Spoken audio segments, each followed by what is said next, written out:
ధర్మానికి ప్రతీకైన ప్రపంచవ్యాప్తంగా కోట్లాది మంది భక్తితో పూజించే ఏడుకొండల వాణి విషయంలో జరుగుతున్న రాజకీయ కుట్రలు చూస్తూ ఉంటే ప్రజలందరూ కూడా తీవ్ర మనస్తాపానికి గురవుతున్నారని చెప్పేసి మనవి చేస్తా ఉన్నా నేను. గత ప్రభుత్వంలో ఏ విధంగా ఏడుకొండల వాడిని వాడుకున్నారో,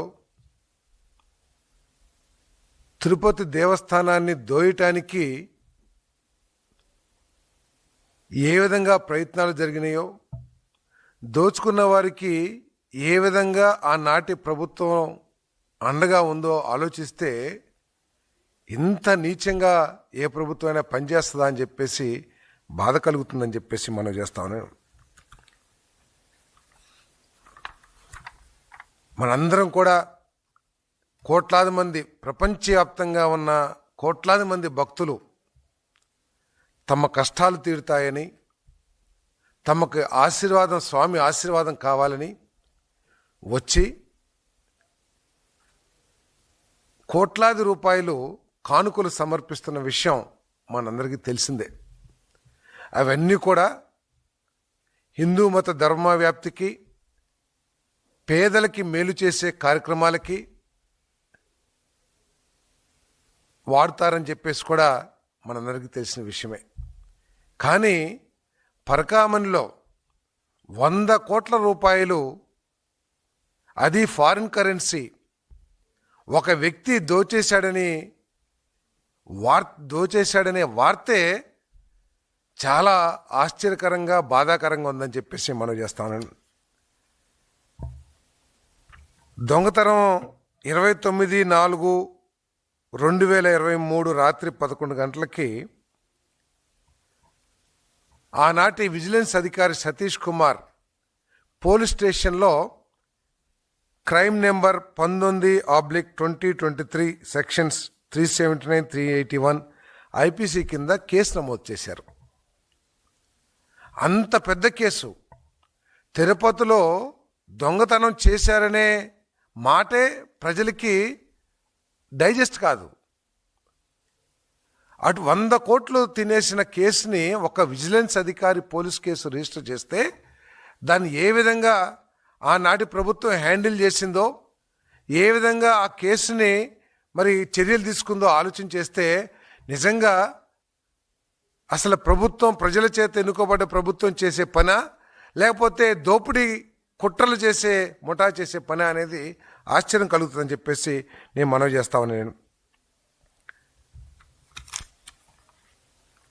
మన చిన్న చిన్న దొంగతనాలు చేసిన వాళ్ళకి పెద్ద పెద్ద సెక్షన్లు వేసేసి, చిన్న దెబ్బ తగిలిన వాళ్ళకి హత్య కేసులు వేసేసి, రాజకీయ కక్షలతో రేప్ కేసులు 70-80 సంవత్సరాల మీద వయసున్న వారి మీద పెట్టిన ఆనాటి ప్రభుత్వం 100 కోట్లు చోరీ చేసిన కేసులో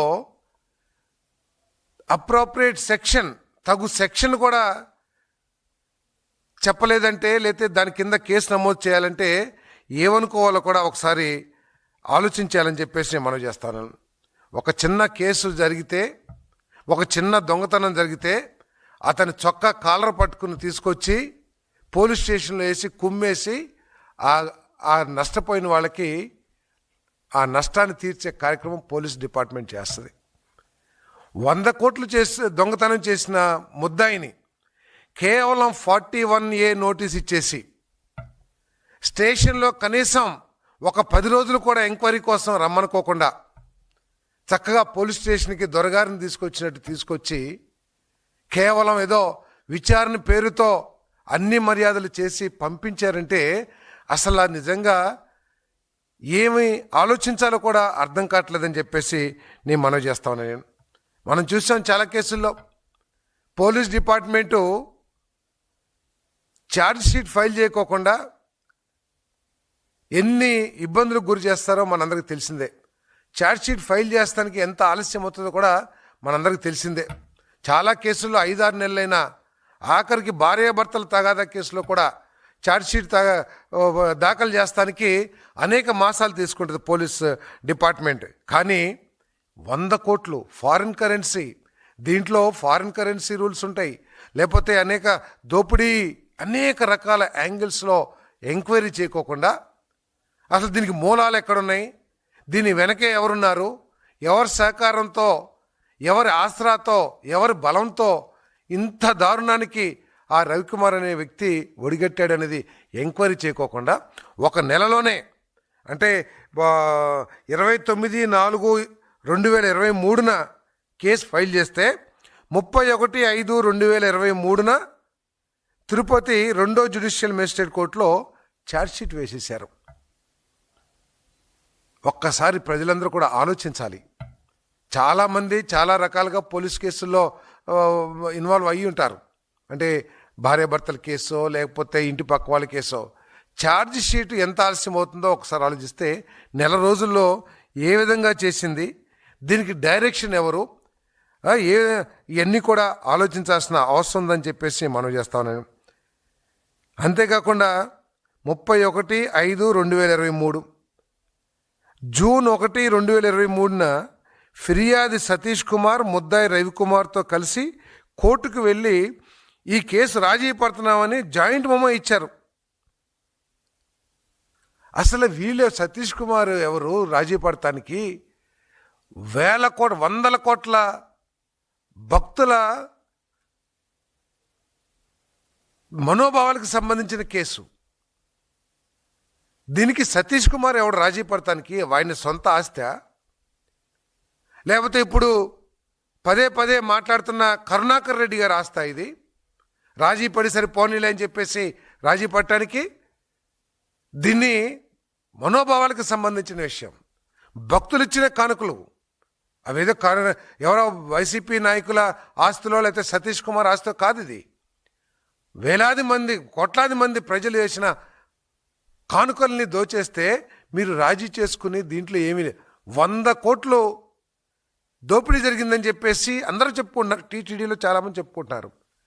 దానికి ఒక 14.5 కోట్ల రూపాయలతో రవికుమార్కి సంబంధించిన ఆస్తుల్ని టీటీడీకి రాసి చేసి ఆ 100 కోట్ల దోపిడీని మాఫీ చేస్తానికి ప్రయత్నం చేశారంటే ఇంతకంటే దారుణం ఒక ప్రభుత్వం చేయగలదా అని చెప్పేసి నేను ప్రశ్నిస్తా ఉన్నా. నేను అది కూడా బోర్డు మీద దీంట్లో ఏం రాశారు?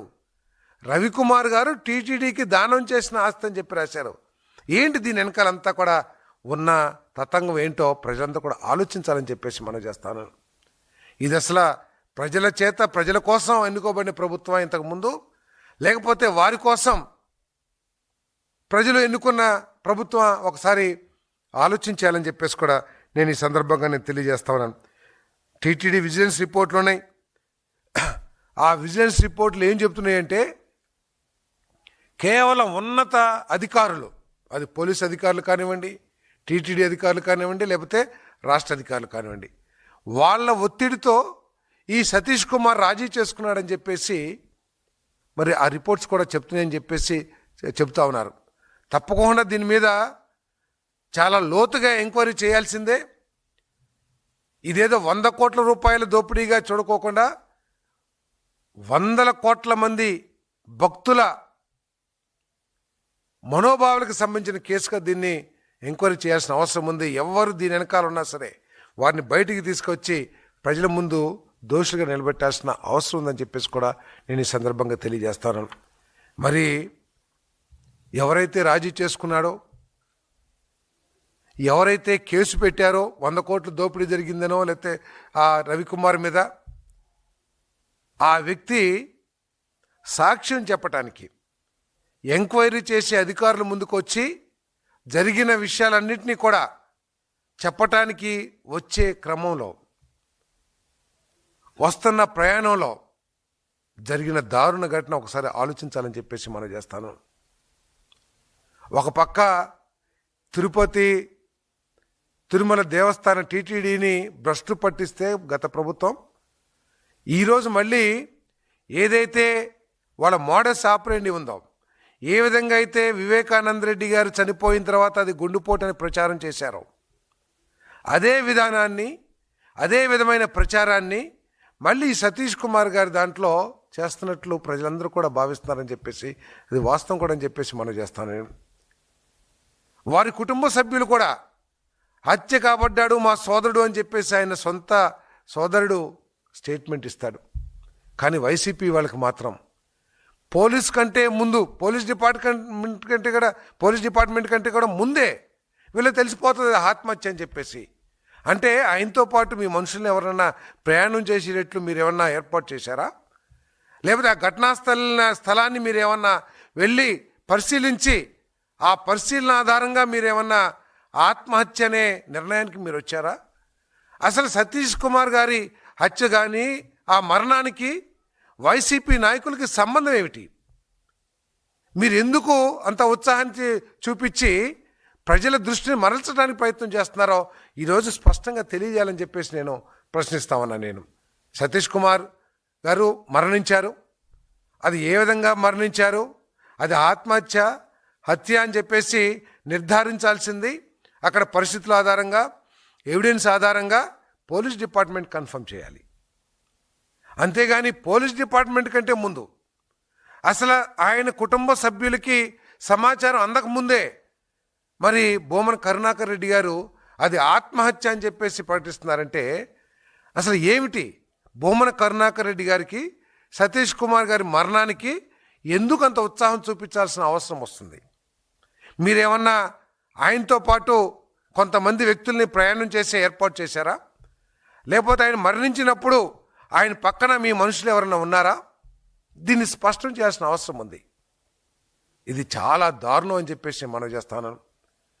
మనం కూడా గతంలో చూసాం, పట్టాల హత్య కేసులో సాక్షులు చనిపోయారు, వివేకానంద రెడ్డి గారి హత్య కేసులో సాక్షులు చనిపోయారు. ఈరోజు పరకామణి కేసులో కూడా సాక్షులు చనిపోతారేమో అని, ఉన్న వాళ్ళందరూ కూడా చనిపోతారేమోనని ప్రజలు భావిస్తారని చెప్పేసి మనం చేస్తాను.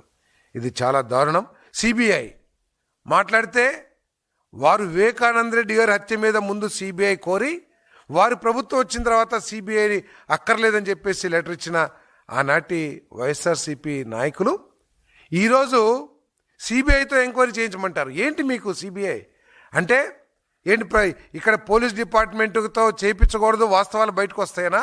లేకపోతే సిబిఐ అయితే ఏదో కోర్టులో కేసులు వేసి దాన్ని నీరుగార్చే ప్రయత్నం మీరు చేయొచ్చని మీరు భావిస్తున్నారా అని చెప్పేసి నేను అడుగుతా ఉన్నా. మీరు వైఎస్ వివేకానంద రెడ్డి గారి హత్య కేసులో ఎంక్వైరీ చేస్తున్న సిబిఐ అధికారిని ఏ విధంగా వేధించారో ఈ రాష్ట్ర ప్రజలు ఇంకా మర్చిపోలా. ఒక ప్రముఖ నాయకుడు సిబిఐ ఎంక్వైరీ కోసం అరెస్ట్ చేస్తానికి వెళ్తే వారిని ఎన్ని ఇబ్బందులు పెట్టారో ప్రజలు ఇంకా మర్చిపోలే కర్నూలులో. కానీ ఈరోజు మీరు సిబిఐ మీద ఏంటో మీకు చాలా నమ్మకం ఉన్నట్లు సిబిఐ ఎంక్వైరీ చేయాలని చెప్పేసి ఎందుకు మాట్లాడుతున్నారు? అది ఏ ఎంక్వైరీ అయినా మీకు వ్యక్తిగతంగా ఈ కేసుతో ఉన్న సంబంధాలు ఏమిటి అనేది తేల్చాల్సిన అవసరం ఉందని చెప్పేసి మనం చేస్తాను. తప్పకుండా ఈ ప్రభుత్వం ఎవడు ఉన్నా సరే దాని వెనకాల ఏ స్థాయి వ్యక్తి ఉన్నా సరే తప్పకుండా దీన్ని వెలికి తీసి ప్రజల ముందు పెడతాం. ప్రజల ముందు పెడతామే కాకుండా ఈ కేసుని నిర్వహించిన తీరు కానివ్వండి, కేసుని ఫైల్ చేసిన తీరు కానివ్వండి, లేదు రాజీ చేసుకున్న తీరు, 100 కోట్ల రూపాయలు ప్రజల మనోభావాలకు సంబంధించిన కానుకల్ని దోచేస్తే మీరు రాజీ చేసేసి ఏది 1 నెల కేసు ఫైలింగ్కి రాజీకి కనీసం 1 నెల రోజులు కూడా లేదు. ఎక్కడన్నా ఇది జరిగిందా అసలు ఈ క్రిమినల్ వరల్డ్లో అని చెప్పేసి నేను ప్రశ్నిస్తా ఉన్నాను.